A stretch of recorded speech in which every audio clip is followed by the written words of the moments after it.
Hello and welcome to the Voice of Iron, and in this session, we'll be reading SCP-076. Object Class Keter. Note: from Dr. Blank to Director Maria Jones, Record Keeping and Information Security Administration. Subject: revision of SCP-076 SCP file. Blank. I have to go on record saying that I seriously object to the proposed revisions of the SCP-076 Special Containment Procedures file. I know that redact all important stuff already claims it's a security risk, but you and I both know it's just top brass trying to sweep their biggest and most embarrassing mistake under the damn rug. Omega-7 happened. It existed. Those people died because you screwed up, and you can't change that, no matter how hard you try to hide it. For God's sake, man, those people guarding him deserve to know exactly what he is and what he did, what we did, how we blanked up, so they'll know better. Signed, Blank. Special Containment Procedures. Revised. Containment Area 25B is to be located 200 meters below sea level, tunneled out of solid bedrock in a seismologically stable area. Sole access to the containment facility is to be through a vertical elevator shaft separated every 50 meters with a reinforced blast door, constructed of 20 centimeter thick material shielding. Elevator shaft shall be flooded with seawater when not in use. Containment Area 25B is to be constructed with the following components: an outer security perimeter against outside threats, staffed by security personnel trained in close quarters battle and counter-intrusion tactics, an administrative and supportive area, ASA, consisting of support facilities and living quarters for on-site personnel, a primary containment zone, PCZ, consisting of a 7-meter cube encased in 1.5 meters of reinforced material. PCZ is to be designed to be flooded and drained as needed, and should remain filled with seawater unless access to contents is required. A 150-meter killing corridor, which is to be the sole access to the PCZ from the ASA, including water, power, drainage, and ventilation lines. The walls and floor of the corridor are to be reinforced in a similar manner to the PCZ, with the addition of an electric defense system capable of delivering a 20,000 volt shock.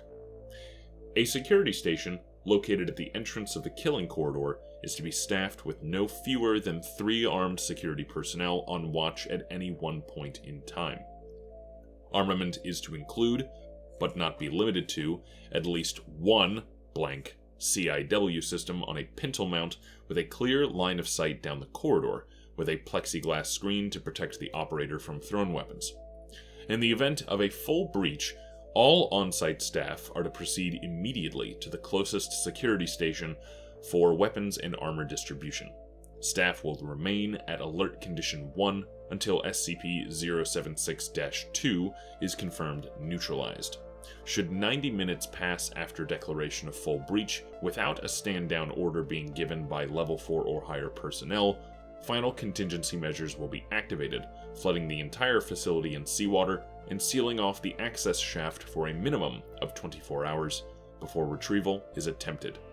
This will, by necessity, result in the deaths of all on-site staff. Description: SCP-076 consists of 2 components: a stone cube, SCP-076-1, and a humanoid entity contained within, SCP-076-2. SCP-076-1 is a 3-meter cube made of black speckled metamorphic stone. All surfaces outside and within SCP-076-1 are covered in deeply engraved patterns corresponding to no known civilizations. Radioisotope analysis indicates that the object is approximately 10,000 years old. A door is located on one side, sealed with a lock 0.5 meters in width, surrounded by 20 smaller locks in a circular pattern. As of yet, none of the keys have been found, making the door impossible to lock once closed. Interior temperature is approximately 93 Kelvin, and cannot be altered by any means, internal or external. Directly in the center of the room is a 2.13 meter tall stone coffin, held in place and sealed shut by several chains of unknown make and substance, which are attached to the inner corners of SCP-176-1. SCP-176-2 resembles a lean, Semitic human male in his late 20s. Hair is black, eyes are gray, skin tone olive. Subject is 1.96 meters in height and 81.95 kilograms in weight. Numerous tattoos depicting arcane and occult iconography are present all over the body, mostly in the form of leering demonic faces, and ranges from subtle to openly ostentatious. Subject, when encased inside SCP-076-1, is technically dead. However, occasionally SCP-076-2 will awaken, effectively reanimating, complete with all vital processes needed to sustain a living human being. Subject will then attempt to leave SCP-076-1. If successful, subject will enter a trance state and seek out the nearest human being, ignoring all other living things in the process. Upon coming into contact with living humans, SCP-076-2 will enter a rage state in which it attempts to engage and kill all human beings encountered. To date, only the subject's death has been shown to be effective in ending these rampages. Terminating SCP-076-2 is often problematic due to its significant physical abilities. Subject has superhuman strength and speed, and although not invulnerable, has shown a remarkable ability to ignore pain and shock, pressing on despite what would be debilitating wounds in normal humans. Prior encounters have shown that SCP-076-2 has the ability to, among other things, rip through a reinforced steel security door over the course of 4 minutes of sustained assault, clear over 64 meters of distance in under 3 seconds, take multiple 50 caliber BMG rounds to the head and survive for several minutes to continue killing, despite severe damage to the cerebellum, swat handgun and assault rifle caliber bullets out of the air with a length of steel rebar, survive for over 1 hour deprived of oxygen before finally asphyxiating, and SCP-076-2's most unusual ability, however, is its ability to apparently materialize bladed weapons out of nowhere.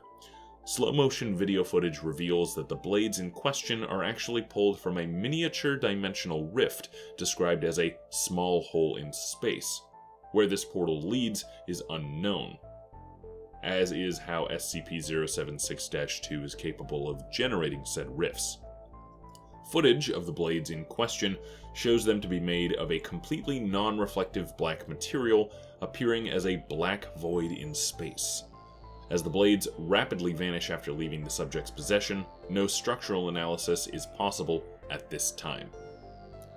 SCP-076-2 has effectively been killed several times in various manners. Sustained fire from multiple heavy caliber machine guns, asphyxiation, crushed beneath a 13.6 metric ton piece of elevator equipment for use on SCP-076-1, cremation through use of a thermate TH-3 grenade placed directly inside SCP-076-2's open chest cavity, and during the worst breach to date, Containment Area 25, which previously housed SCP-076, was forced to detonate its on-site warhead as a last attempt to contain SCP-076-2 while it was attempting escape, resulting in total destruction of the site and all on-site personnel. SCP-076-1 survived. Upon death, SCP-076-2's remains will putrefy rapidly until reduced to dust. SCP-076-1 and the coffin within will then slam shut with great force, and the lock will rotate, sealing it shut. SCP-076-2 will then reform within the coffin, a process taking anywhere from 6 hours to 25 years. What posthumous analysis of SCP-076-2 exists shows that it has an internal system highly different from our own, documented in Data Expunged. Additional, SCP-076 was found in blank Mongolia in 18 blank by archaeologists from England. All members of the expedition were subsequently killed on the return voyage home.